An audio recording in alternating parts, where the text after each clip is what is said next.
Hi, I'm Tricia. I'm the clinical liaison with Atlas Med staff. I was a traveler for 20 years. Today we're going to talk about what it takes to be a traveler.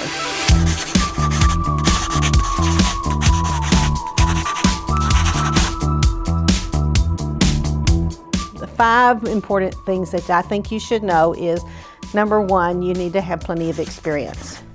This experience is important because you're going to, what we call, hit the floor running with little or no help from anybody else. If you do not have the experience that you need to do that, then you're setting yourself up to fail as a traveler and possibly be in trouble with the state boards or with the hospitals, getting fired and those kinds of things. Most hospitals do recommend that you have 2 years of experience, recent, in the field of specialty you're going to work in. Some places will take 1 year of experience, but please make sure that you feel comfortable in all of your skills to do these things. Number 2, please have plenty of money in the bank. Traveling is not inexpensive, and even though you're going to make more money as a general rule, you have to have the money to get there. You have to have the money to do your startup costs, things like housing, the gas to get there. There's just a numerous things you have to do.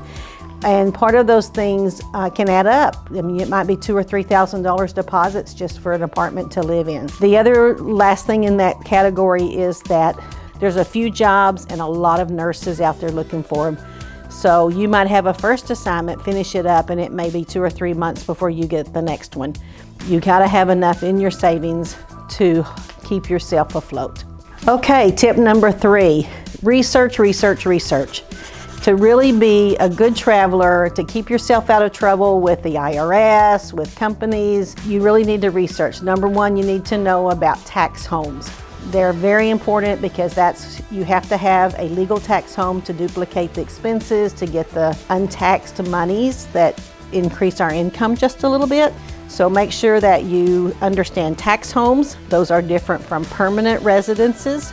They can be the same place or they can be 2 different things. So one of the things you want to look at is the research on that, and a great place to look at it is traveltax.com. There's a whole web page that helps you with those things. So research, research. The other thing is you want to research companies, because not all companies are equal. Some companies may take 20% of the bill rate, some may take 40% of the bill rate. So you kind of need to know, like, why am I working for this company and they're paying X amount of dollars, the same job with another company's paying a different amount. So there's a lot of reasons why that happens, but the amount of money that they take off the top is a big one that makes that happen. So research your companies. Make sure that they have what you want. Do you need first day insurance? Do you need insurance at all? Do you want PTO? Do you want whatever? Research the companies and ask them, talk to them about, do you have the benefits that you're looking for? And then match what you need with what they offer. The other thing that you really need to know about are recruiters. You're gonna see on there, you may say, oh, tell me who your recruiter is and I'll use them. But recruiters are like our best friends. Recruiters are the people that we connect with. And if you're gonna have that good, trusting, working relationship with a recruiter, then it needs to be somebody that you have some kind of a connection with. If it's someone that you just feel like you can't have a conversation or it's a tough conversation, then maybe you don't have the right recruiter.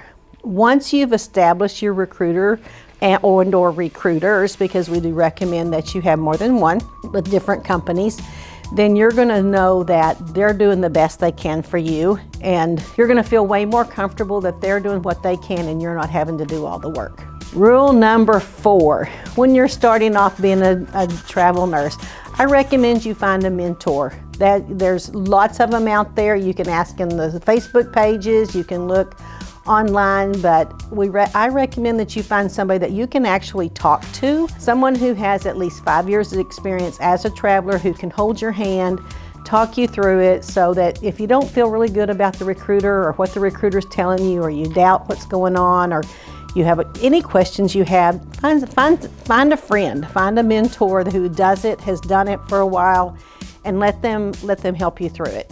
And number 5, and this is probably one of my pet peeves, is do not compromise your integrity.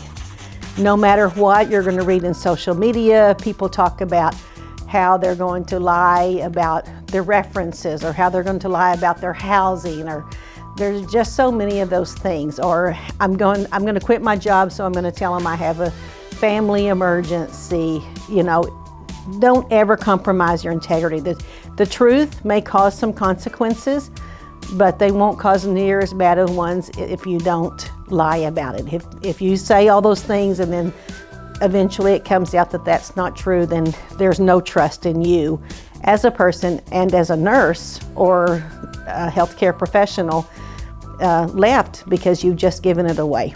So do not ever compromise your integrity.